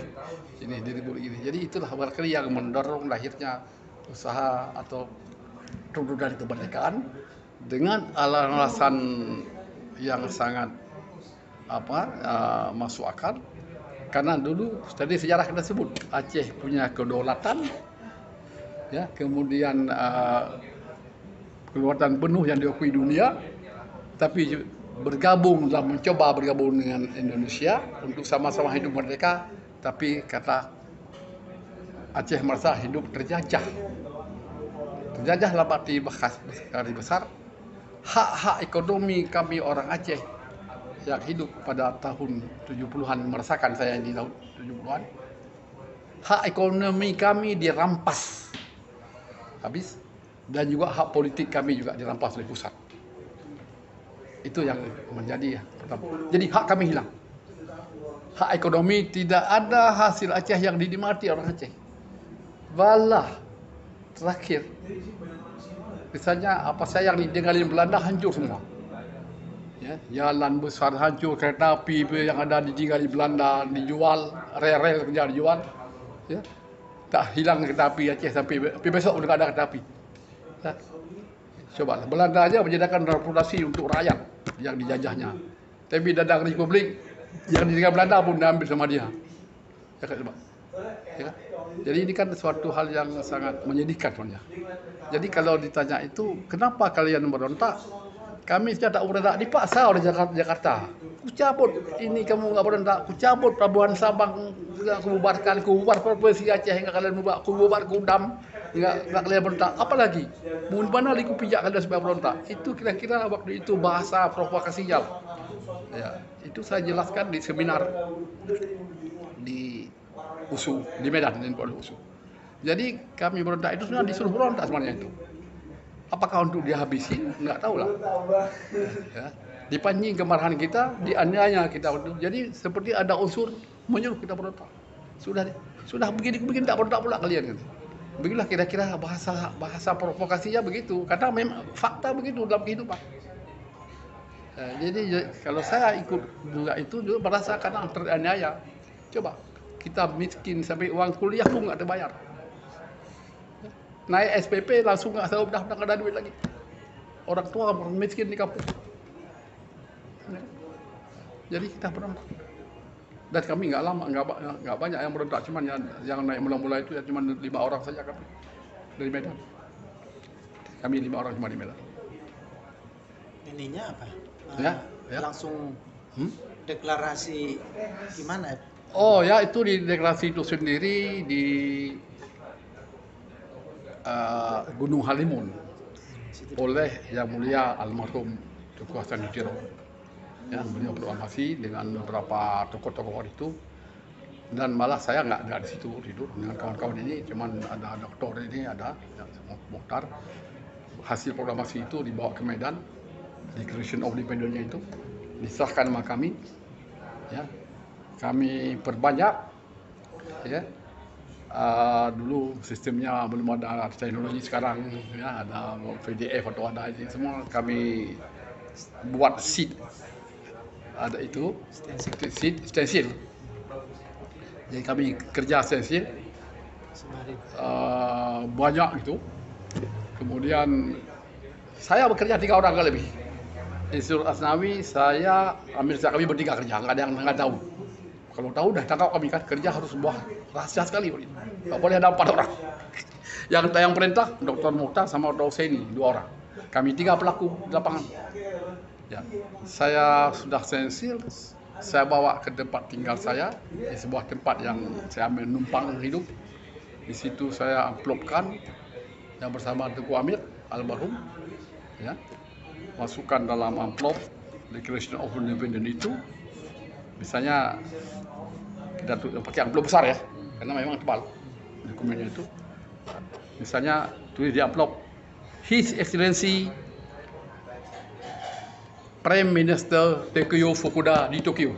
Jadi kita mau kasih itu untuk pemerintah Jepang. Memberitahukan bahwa Ya, itu proklamasi kita itu. Terus His Excellency Presiden itu Amerika itu, United States ya, Amerika, Jimmy Carter. Ya. Jadi itu, dia juga yang lain. Jadi semua dokumen itu sudah lengkap kita buat, kita serahkan kami yang kerja. 3 orang ini, nggak ada 4. Kalau ada orang 4 yang kerja, datang sama saya sekarang. Seluruh konsul asing di Medan, Belanda, Jepang, Jerman, Belgia, Inggris, ya, kami serahkan di Medan. serahkan ke konsulnya. Ke konsulnya. Ya. Ada yang nerima di situ. Semua terima, kecuali Jepang yang waktu itu mau menolak. Mau menolak, saya ribut waktu itu. Sehingga saya campak ke situ, nggak mau kalian buang kalian situ. Bilang, percuma kalian tidak perwakilan pemerintahan sini. Bilang, cabut kami. Nah itu. Lepas ada ribut-ribut datang aparat pula kan. Itu dengan Jepang yang ribut. Yang lain senang sekali. Wah ini ya, Belanda senang kali. Belgia perempuan malah yang terima saya. Intinya memberitahu mereka bahwa telah terbentuk pemerintahan Sudah ada proklamasi berdirinya negara Aceh. Aceh. Aceh Merdeka. Dan kemudian yang sisanya kita bawa ke Jakarta. Abid Ishak dengan Teguh Asnawi terbang ke Jakarta bagi kepada duta-duta besar. Ya, sebagian dibagi di sana, sebagian tinggal ya di asrama Foba waktu itu. Itu atas instruksi almarhum. Ya? Itu atas instruksi almarhum Hasan Hasan Tiro. Tiro ya. Itu petunjuk beliau. Petunjuk beliau ya. Ya, petunjuk Harus beliau. lakukan ini gitu. Ini Declaration of Independence ya. Jadi bagi ke semua negara. Ya. Enggak, deklarasi itu kan dilakukan di Halimun, Ya, di suatu tempat yang terpencil di di hutan-hutan. hutan ya. Teks itu sampai ke Medan gimana? Itu ada Dr. Mukhtar. Oh, dia yang bawa. Ya, bawa. Jadi habis deklarasi dia bawa ke Medan. Dia bawa ke Medan. Aman dia pas perjalanan itu. Oh, waktu itu Orang aman. belum memang. menyadari. Oh, aman lah karena Aceh masih aman-aman saja. Waktu itu nggak ada aparat dia, nggak ada. Aparat belum menyadari. Belum. Malah ini kan tahun 76. Aparat baru mengetahui kerja kami sudah habis membagi itu seluruh Indonesia. Jakarta semua dubes, di Medan semua konsul. Malah di PT Arun semua, di Bechtel, di apa itu, di perusahaan asing yang bekerja di membangun proyek Arun itu, ya, mobil oil kita bagi semua, dan banyak juga lembaga-lembaga asing yang kita bagi. Baru ketahuan tahun 77. Setahun setelah itu. Ya, Desember 76, ketahuannya saya ingat Mei 77. Pokoknya kami bocor, sudah ketahuan kami mau ditangkap, kami lari.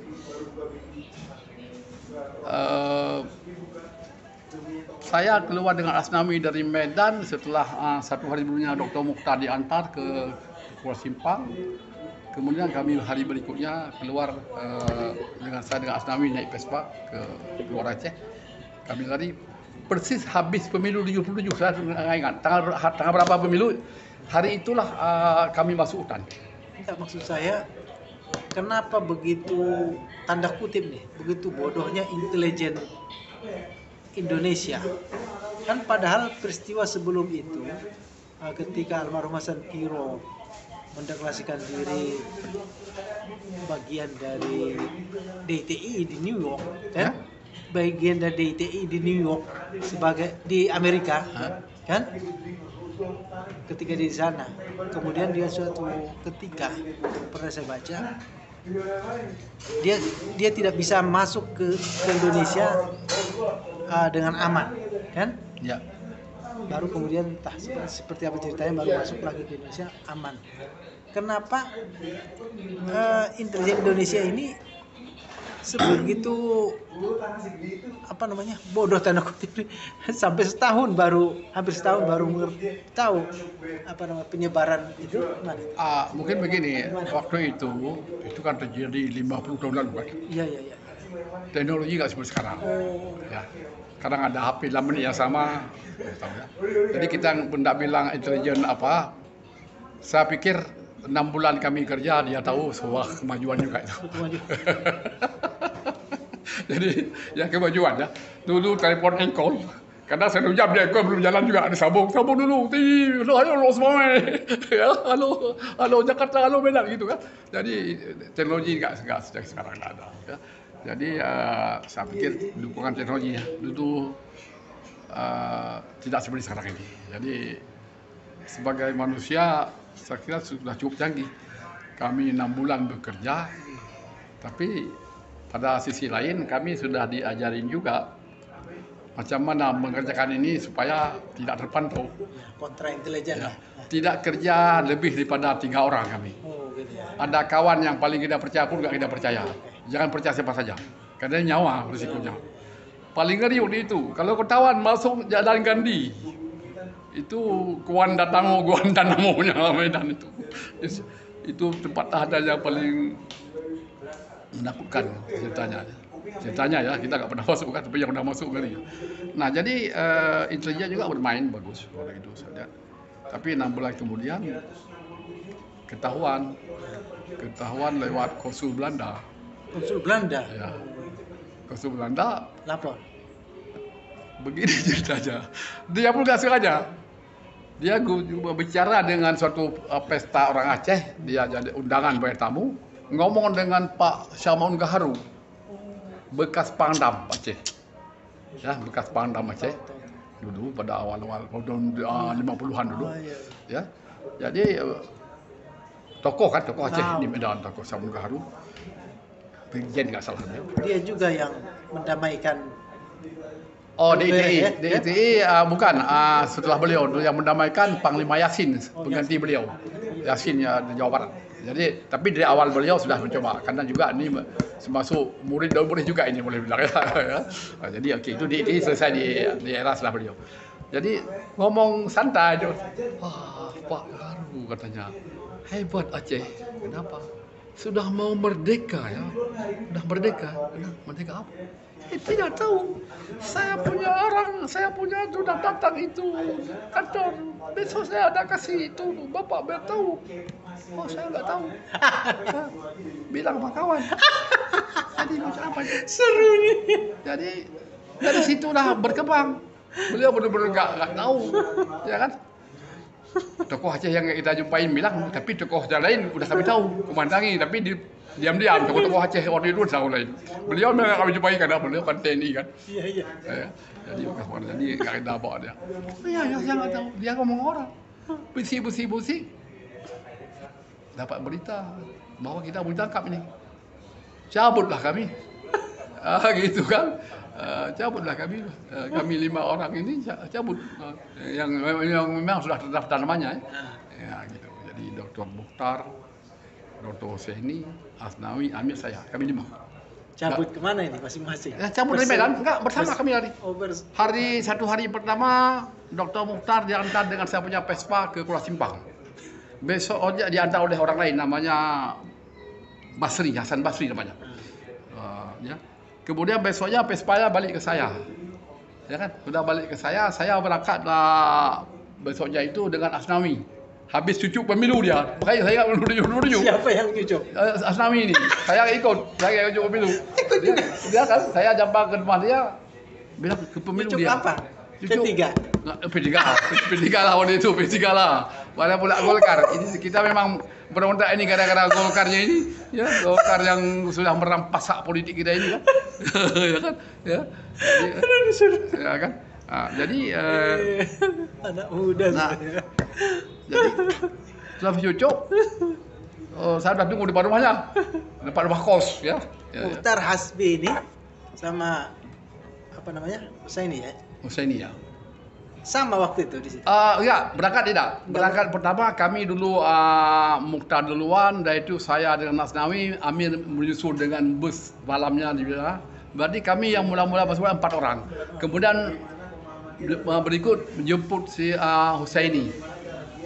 Ini 5 orang ini tinggal di satu kosan yang sama apa gimana? Kami tinggal di wilayah terdekat. Maka Asnawi dengan Amir, Asnawi dengan Husaini satu komplek tinggal di Bangun Sidi Medan.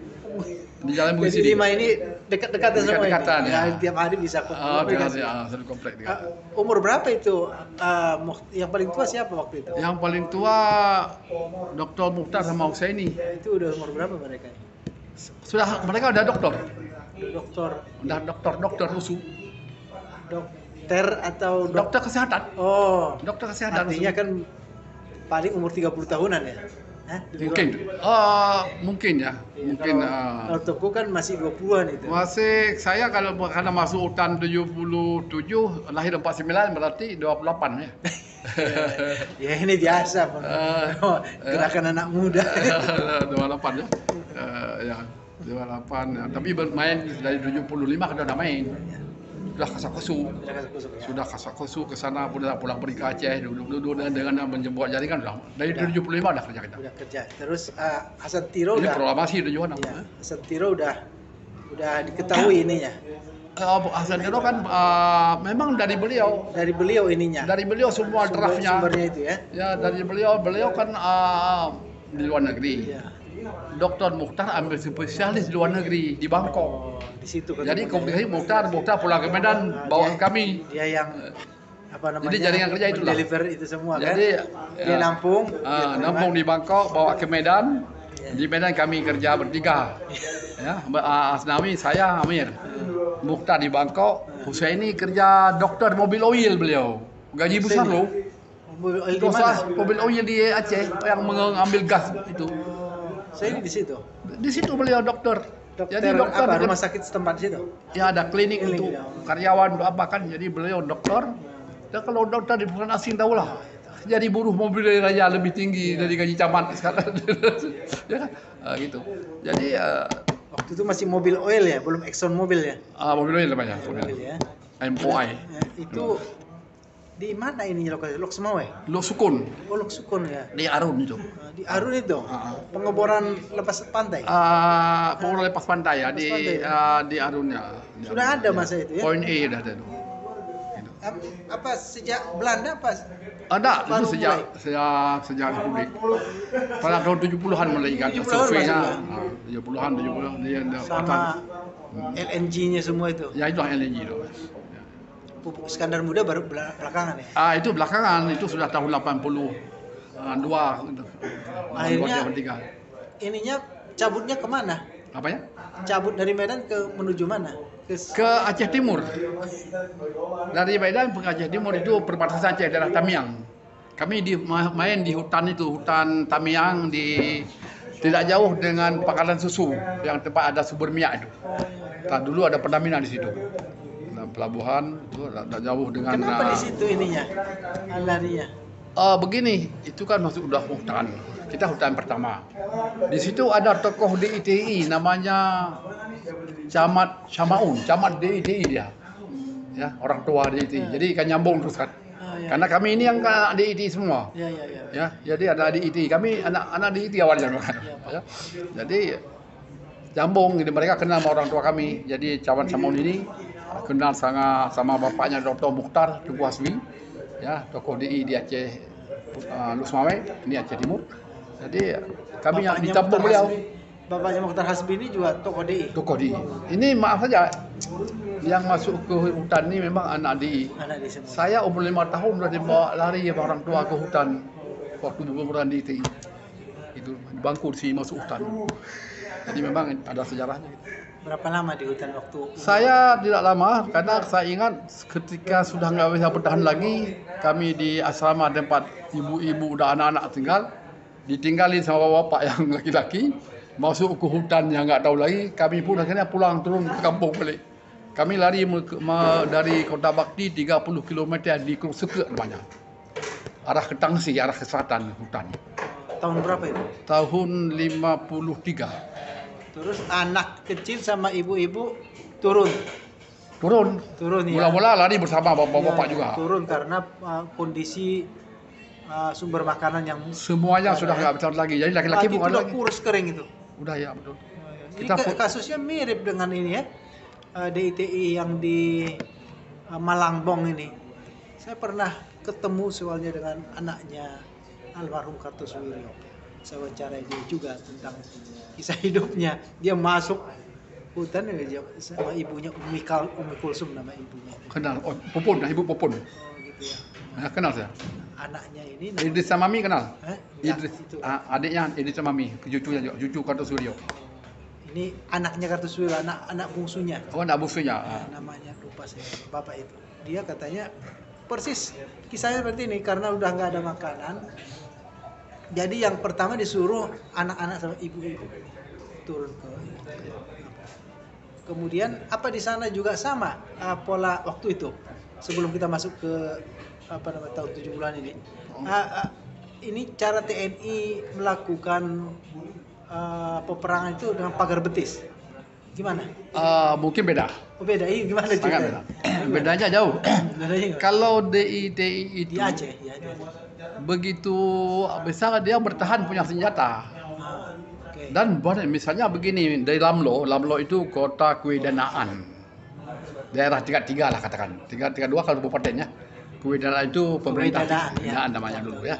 Jadi orang tua kami ini bekerja di kewedanaan ini, artinya di pemerintahan kewedanaan. Ada wedananya, ya, ada camatnya di situ. Kalau bapak saya hakim, ketua pengadilan rendah di situ. Dulu ada di bawah hakim dari struktur DITI. bukan hakim negara. Hakim resmi negara. Hakim resmi. Ya Hakim resmi. Tengku Zainal Abidin, abangnya Hasan Ditiro, hakim ketua pengadilan negeri di Sigli. Ya, dulu ada pengadilan rendah di tingkat kewedanaan. Jadi orang tua saya ketua pengadilan di kewedanaan ini. Jadi pemerintah yang lari pemerintah. Ya, wedana-wedananya cabut naik hutan, camat-camatnya masuk, guru-gurunya naik hutan semua. Ikut DITI. Terus kenapa lari ke hutan? Dikejar Karena sudah datang dulu Mobrik namanya. Oh, Mobrik. Jadi ketika ada pemberontak awal itu Mobrik dulu dikirim. Mobrik namanya. Brimob sekarang. Mobrik ya. Sekarang Brimob. Bukan pelopor. Ya, pelopor. Ya, pelopor. Jadi dulu masih namanya ingat? dulu Ya. Mobrik tahun 60 dirubah namanya menjadi Brimob. Ya. Ya, dibalik masukkan orang. Itu siapa komandannya waktu itu? Saya tidak ingat lagi kepada waktu kecil itu saya nggak tahu. Kecil, ya, oke. Jadi Intinya ini unsur Mobrik yang Mobrik kedepankan untuk ini untuk menangani DITI. untuk mana ya? Untuk menangkap tokoh-tokoh DI ini. Jadi masuklah. Jadi TNI AD kemana? Nggak ikut? TNI organik yang ada di daerah mungkin Oke. waktu itu sistem pemerintahan kalau belum dinyatakan daerah darurat perang, TNI belum main. Oke. Masih pengamanan dari polisian. Mobrik ya. Terus bapak sama almarhum bapaknya Tengku dikejar sama Mobrik. Ya, enggak. Betul begini. Karena udah ada aba-aba mereka akan menyerang kewedanaan, Mobrik ini mau masuk ke apa? Dia ke Lamlo, ya. Mau masuk ke kota itu, dia di tempat lain. Dah dapat informasi, kami pun cabut malam itu. Mereka datang pakai tentara payung apa ini? Enggak, waktu itu masih tentara darat biasa. Kendaraan darat sudah. Satu apa itu? Satu batalion apa gimana? Saya tidak tahu persis, tapi mereka begini. Waktu itu ada penyerangan di ITI di Merdu, nggak salah. Merdu, kewedanaan lain. Kewedanaan lain. Ya, kewedanaan itu jadi ada Mobrik yang kalah waktu itu, yang harus lari, kalah sama di ITI ini. Merdu ini di mana ini? Di Merdu dengan Kota Bakti ini kira-kira 60 km. Sekarang kira-kira Sekarang jadi Kabupaten PD Jaya. Oke. Ya. Jadi di situ Mobriknya kalah tinggal lari dia. Kalah Mobrik. Mobrik ya. oleh pasukan DI. DI.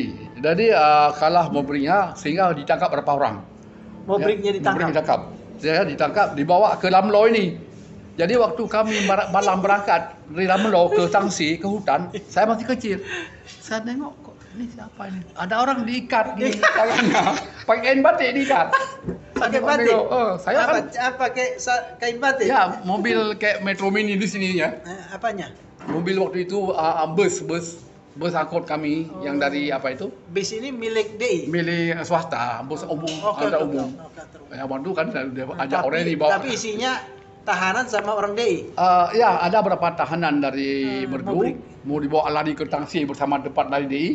Jadi Brimob itu karena dia sudah nggak apa, kalau dia ambil senjata seperti itu, saya bawalah, saya nggak pulang lagi ini, dibawa terus. Tapi tidak pakai benda diikat juga. 2 orang nih? 2 orang. Saya masih kecil di bangku sama orang tua. Duduk seduh bangku gini, dia duduk berdiri tapi tangannya diikat begini makain batik. Diikat di ini tiang mobil itu? Saya mobil, jadi saya tanya, "Ma Bu, kenapa ini kau diikat?" Ada anak-anak 5 tahun kan? Enggak apa-apa, tangannya sakit katanya. Bawa kami ke...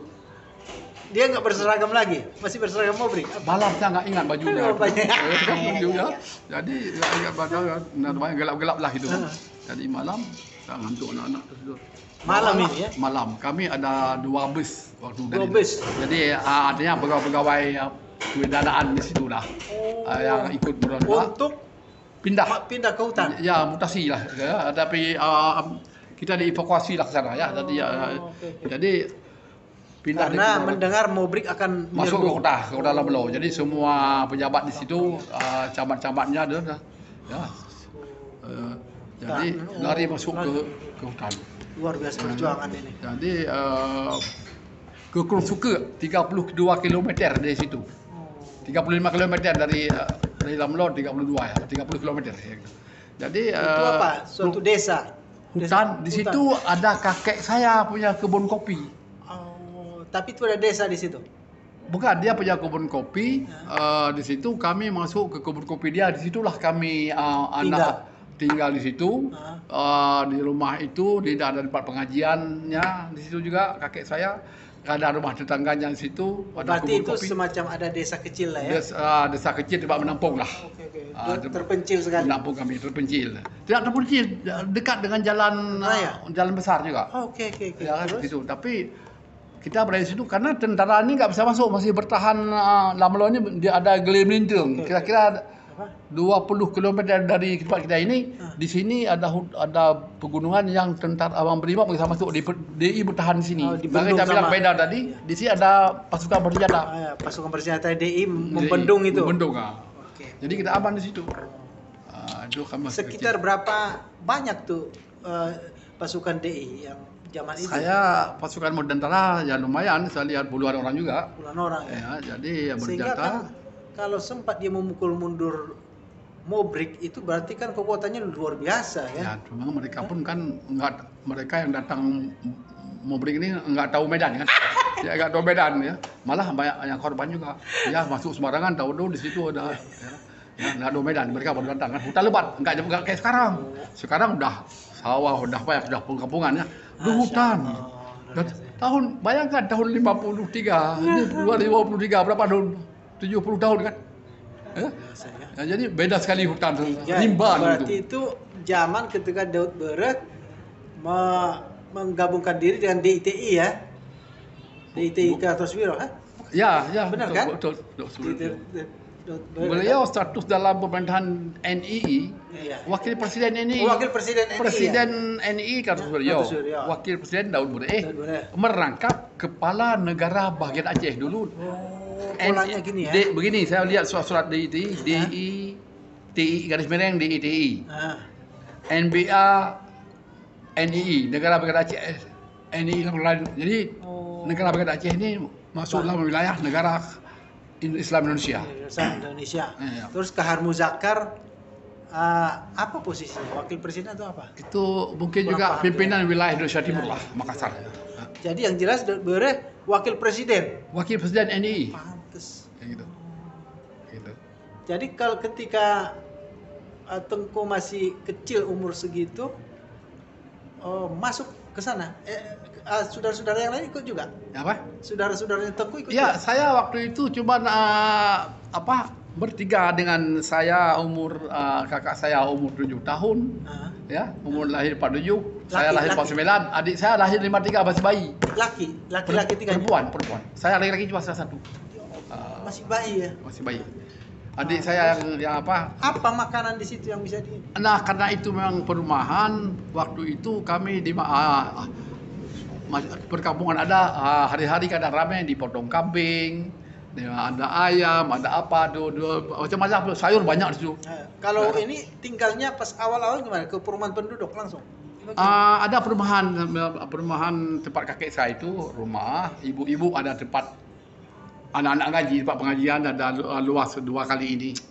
Jadi ibu-ibu kami anak-anak kecil di situ, bapak-bapak di mana-mana di bawah pohon-pohon tidur gitu.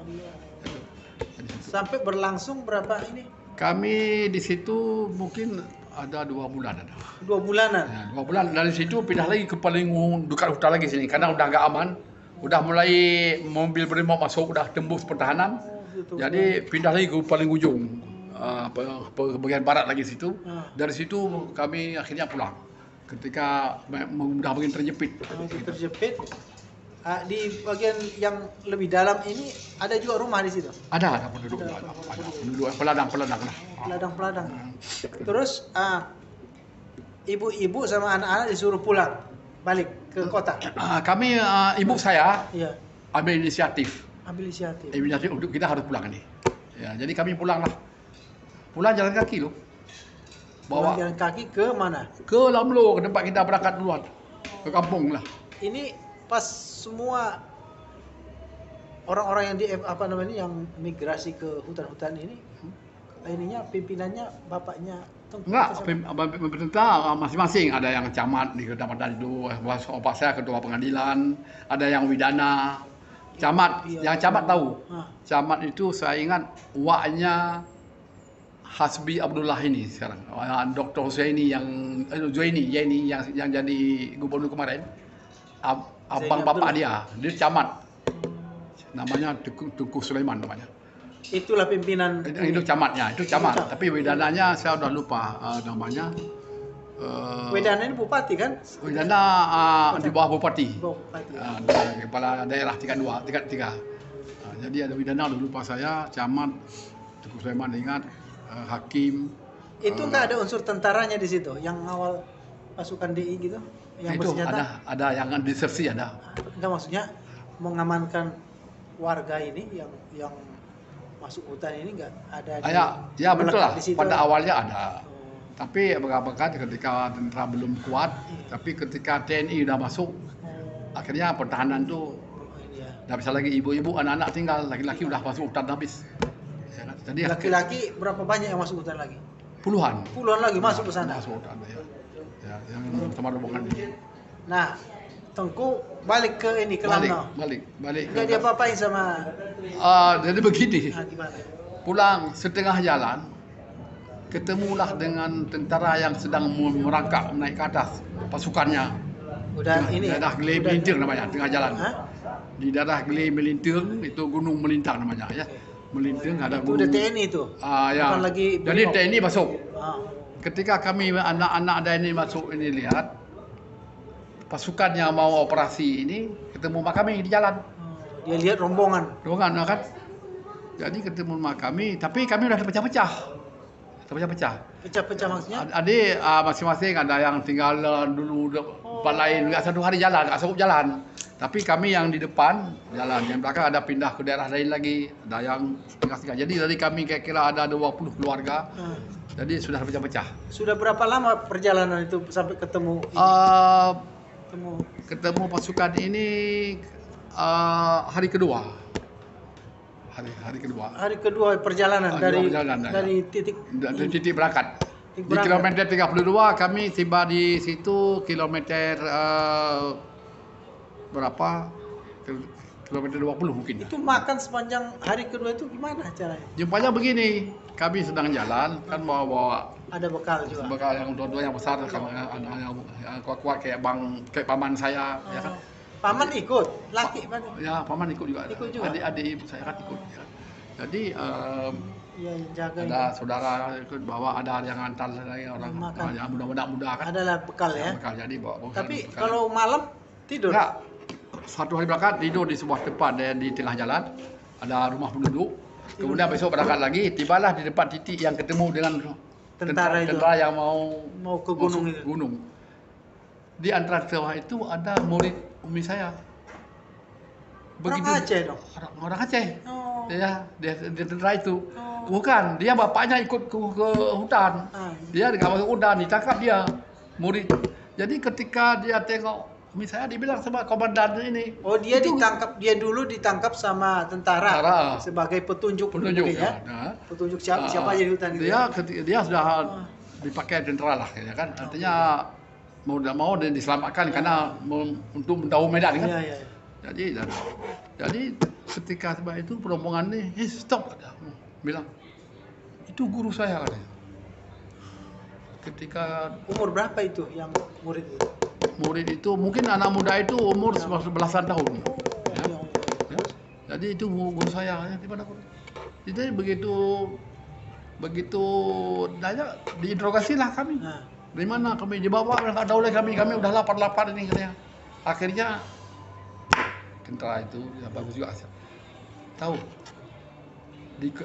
di situ dia ambil satu mobil yang kecil yang komandan naik itu. Kami satu mobil kayak angkot tuh, pickup biasa operasional lah, makanya pakai mobil pickup itu yang ada tenda di atas. Kami nenek saya, umi saya, adik-adik dan juga beberapa orang lagi taruh satu pickup diantar ke Lamlo sama tentara ini. Sama tentara ini. Yang sisanya yang lain? Enggak, pas kami satu apa, yang lain masih enggak ada di mana. Jadi kelompok kami ini demo ini lebih kurang berapa orang? Kami kira ada satu pickup itu kira mungkin 9-10 orang ada. 10 orang. Ya. Itu satu pickup ini. Ya, ini yang ketemu sama tentara ini. Inilah yang dibawa ke Lamno. Ke Lamno, balik ke tempat kami dulu berangkat. Tapi bukan lagi rumah kami, rumah ini dah diduduki tentara semua kan di kota. Di kampung ada famili saya di Mali namanya. 1 kilo dari kota. Saya datang ke situ malam tapi ke situ. Ya, dari itu tentara itu balik lagi ke pasukannya. Jadi sampai di situ kami pulang lagi. Tidak diapa-apain sama tentara ya? Enggak apa-apa. Alhamdulillah ya. Kami artinya diperlakukan dengan baik.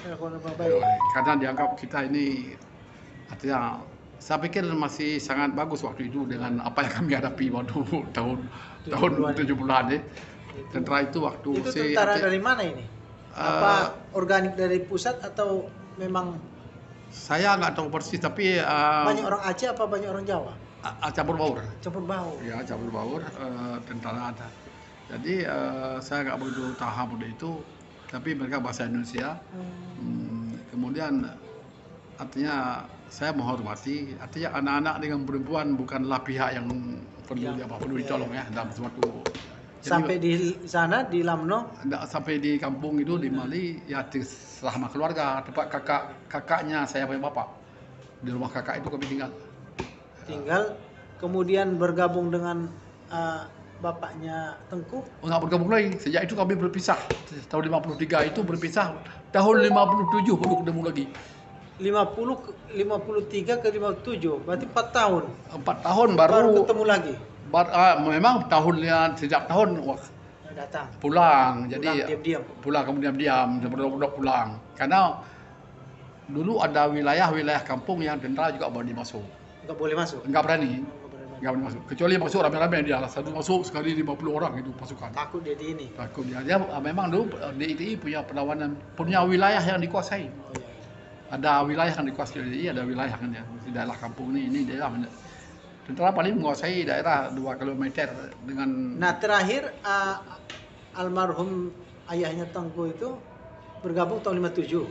Tahun 57 terjadilah ceasefire namanya. Apa itu? Ceasefire itu ya dia sudah aman waktu itu. Terjadi menyerah sebuah pasukan Hasan Saleh itu waktu itu. Panglima DITI menyerah tahap awal. Jadi ada 2 kali tahapan. Daud Borih belum menyerah, dia menyerah duluan. Gencatan senjata itu. Gencatan senjata gitu. Disitulah mulai ini ya. Itu ya, jadi mulai sosialisasi kembali lah. Masya Allah. Gitu.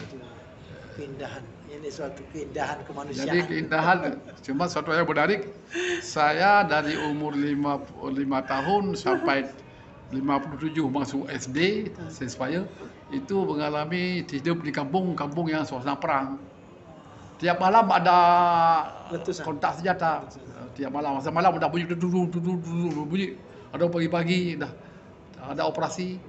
Kami di rumah Aceh di bawah ada bikin lubang perlindungan, begitu bunyi dari atas turun ke situ.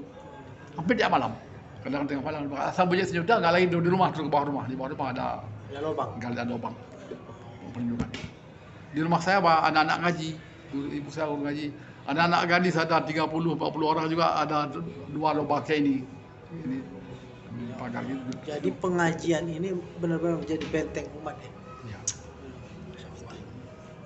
Nah, ketika Tengku pada tahun tahun 70-an itu pergi ke hutan yang dekat Langkat itu, berapa lama di hutan itu? Saya orang pertama masuk hutan, orang pertama turun hutan. Jadi Maksudnya kalau gimana? saya bilang saya nggak sampai 2 bulan di hutan. Jadi itu jauh lokasinya dengan Gunung Halimun ya? Beda ya? Oh jauh, ini Aceh Timur. Ini Aceh Timur. Gunung Halimun dan Aceh Pidi. Aceh Ini Pidi. ini Masjid Tamiang ini berbatasan dengan Langkat, Oh, Pangkalan iya. Susu, Oh. Pangkalan Berandan dekat tuh. Jadi hutan Tamiang itu tipis. Gitu. Apa ininya? Karena kelaparan apa gimana? Sehingga turun hutan? Oh enggak, jadi saya waktu itu diperiksa oleh dokter, saya ada hernia. Sangat berbahaya kalau naik turun gunung-gunung. Nanti bisa ini berputar, bisa fatal. Jadi saya ditugaskan ke Singapura oleh Dr. Mukhtar dengan surat langsung untuk di Singapura ada Amir Mahmud namanya, abang dari Malik Mahmud ini. Saya ingat dikasih surat ke Amir Mahmud karena beliau menteri kabinet dalam jabatan juga. Ya. Beliau tinggal di Singapura. Untuk saya juga membangun komunikasi dengan luar. Ya. Jadi yang meriksa Mukhtar Hasbi itu? Mudah lebih. Ya. Ya. Apa namanya potensi sakit itu ya? Akhirnya. Hernia itu ya. Jadi Akhirnya harus pergi ke berobat Singapura. dan minta dioperasi di sana. Pergi ke Singapura. Singapura. Lewat ini dong. Lewat jalur laut. Enggak, saya tuh begini, saya waktu masuk hutan saya punya Vespa, saya tinggalkan di Perlak. Nah, terus Perlak itu kira-kira 60 km dengan kota Langsa. Artinya dengan Medan mungkin mau 4 jam lah. Jadi saya simpan Vespa di situ di sebuah toko di depan di Perlak. terus Jadi kan saya masuk hutan di Vespa situ. Waktu saya turun ke Perlak, dari Kelasibah balik ke Perlak, balik naik Vespa dengan teman. Ada teman di sana tempat yang toko saya simpan itu. Siang hari kami berangkat ke Medan. Tapi tidak terpantau karena kami biasanya orang pakai Vespa kan untuk perjalanan lokal ya antara kampung dengan kampung ya. Padahal kami sudah tembus dari kabupaten ke kabupaten lain ya. terus dari Medan ke Polonia gitu. Ya sampai di Medan saya kembali membuat urusan mau berangkat. Saya kira udah paspor sudah siap duluan. Dulu sebelum masuk hutan udah ada bah. Karena hitungan pergi ke luar negeri saya sudah dalam itu kan. Jumpa teman kuliah di jalan. Lagi naik Vespa dan dikejar saya lampu merah berhenti. Kok di sini kan? Kenapa? Baru kami kemarin disebut namanya gitu. Disebut namanya ada rapat kami mahasiswa dengan tokoh-tokoh masyarakat katanya, dengan Pak Gubernur. Gubernur Musakir Walat di perwakilan Aceh di Medan. Jadi Tengku Umar ini disebut juga nama oleh kawan katanya. Bahwa yang masuk hutan itu Amir, Isa Asnawi, Marzuki dilapor sama Pak Gubernur. Jadi gue begini ceritanya supaya tahu sejarah. Ketika kami udah masuk hutan, udah keluar di koran, pengurus Aceh Sepakat Medan minta gubernur datang ke Medan. Mengadulah kepada Gubernur Aceh, Pak Musakir Walat. Kena baik. Kami sering ketemu dengan beliau sebagai ketua organisasi mahasiswa di Aceh. Kami sering ketemu gubernur ini. Kan? Berapa kali kami dulu ada saya audiensi dengan beliau lah, urusan masyarakat lah. Kan? Jadi dia nggak tahu apa kerja kami kan. Jadi gubernur hadir, ketua Aceh Sepakat, koordinasi sebelah haji. Ngomong sama Pak Gubernur. Dia udah pensiun dia. Ini udah di koran udah keluar, udah tahu bahwa ini anak-anak muda ini apa ini yang udah masuk hutan. Ini jangan sampai terjadi kayak tahun 53. Daud Bereh masuk hutan kayak kita yang ini, hutan Duditi. Pengusaha Aceh di Medan ditangkap semua. Pengusaha Aceh ditangkap semua. Diduga berindikasi dengan apa ini kan? Dibawa ke Tanjung Kaso namanya, ke daerah tebing tinggi sana. Dipenjarakan di sana. Takut berhubungan dengan DITI. Ya kan? Jadi ada indikasi bang ya, ada tuduhan begitu. Jadi nanti dari cerita itu. Jadi minta perlindungan Pak Gubernur supaya jangan terjadi sejarah itu. Bila sama Pangdam, Panglima Aceh waktu siapa? Panglima Aceh Rifai Harhab waktu itu. Ya. Jadi Pangdam itu. Gubernur Bersakit Walat. Pangdam Medan saya sudah lupa. Apa kejadian? Sudah tanya itu, mahasiswa hadir, kawan-kawan kita aja. Kami pengurus mahasiswa Aceh di Medan. Ikatan IMA, Ikatan Mahasiswa Aceh Sumatera Utara. Ya. Nah, boleh saya lindungi. Tapi yang udah masuk hutan siapa? Kan nggak mungkin dilindungi. Sebutlah si A, si B, si C. Saya nggak disebut oleh orang ini. Ada satu lagi lupa namanya saya katanya. Dr. Andes Muhammad Dar namanya yang ini. Abdar namanya. Ya. Dosen dia. Satu, dia bertiga aja itu kemana-mana itu. Asnawi Amir. Satu siapa kau Amir? Diam semua orang ini, nggak usah sebut. Si Farhad Hamid. Farhad Dokter Farhad kenal, pernah dengar nama? Pan itu. Tokoh itu, apa itu? Dia yang jawab sendiri. Marzuki, ahlinya ada Marzuki. Sebut nama saya. Kawan ini, aduh coba-coba kok disebut. Orang yang sembunyikan juga. Catat. Jadi ini yang udah betul jelas. Jadi ketika saya balik, mereka baru saya rapat. Kami baru kemarin rapat, dokumen udah muncul sini katanya. Ya kan? Ini jangan lewat. Jadi mau kemana? Saya ini mau ke Singapura bilang. Ya, oh jangan, ini nama udah ada di immigration katanya. Imigrasi kan. Nah, akhirnya bisa juga ke Singapura. jadi akhirnya cepat dibilang di Medan juga boleh ada di berangkat terus katanya. Malam jumpa lampu merah. Udah. Besok malam jumpa lagi dia, saya udah pindah tempat tinggal dekat dari situ. Jadi di tempat makan burung di Sapari. Diceritakanlah semua kejadian. Jadi Tengkuman tidak aman di sini. Ini kalau tahu orang lain ini besok Tengkuman habis katanya, masukkan di terus. Akhirnya udahlah, saya berangkatlah naik pesawat Merpati dari Medan ke Jakarta. Saya ingat ongkos Rp65.000 itu. 65.000 ongkos. T-nya ke Jakarta ya. Jadi turunnya di Kemayoran itu. Oh, ya. Di Kemayoran saya Ke Singapura. masuk ke Foba, asrama Foba. Masuk Aceh di Siabudi sekarang nih. Oke. Baru?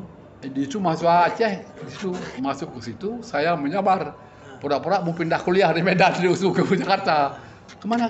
Ada kawan-kawan kenal juga semua itu yang dari Aceh. Dari Aceh Bayar sama dulu. Macam mana?